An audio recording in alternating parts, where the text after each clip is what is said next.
Amalek isn't around anymore. We still have to destroy enemies.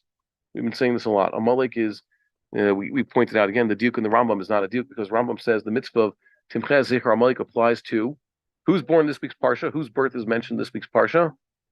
Very end. Amalek. Amalek is after Binyamin. It says, here's Esav's sons and grandsons, and Eliphaz was a son of Esav, and Eliphaz had quite a few children, and from his Pilegesh he had Amalek.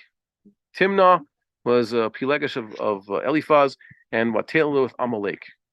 And the world hasn't been the same since. So we have Lavan invoked at the end of the Parsha, and Amalek shows up at the end of the Parsha. And as I pointed out, the Psalm, Zecher, what is the mysterious thing? Timched Zecher Amalek, Kimachol Meched Zecher Amalek, according to the Sifrei, as brought by the Rambam, like I found at least 6 places. What does it mean, Timched Zecher Amalek?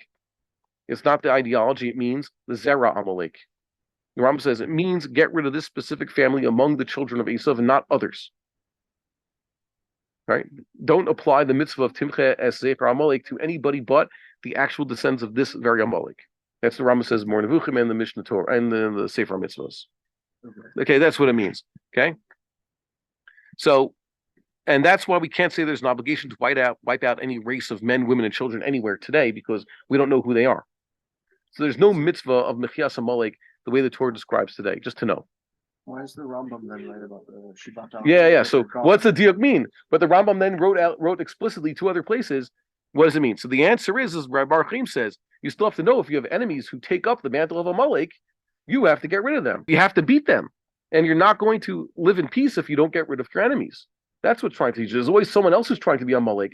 It doesn't mean, there's not really advice. Now I'm not going to fight. It teaches you have to fight to win. And if you want to be able to build a Mesa Mikdash and live peacefully, you have to take your enemies seriously. Okay? And there's also a mitzvah to remember everything Amalek did to you and not forget. Which, by the way, I think is very important. I mentioned last week, you should be remembering everything that the enemy has done to you so you'll fight them.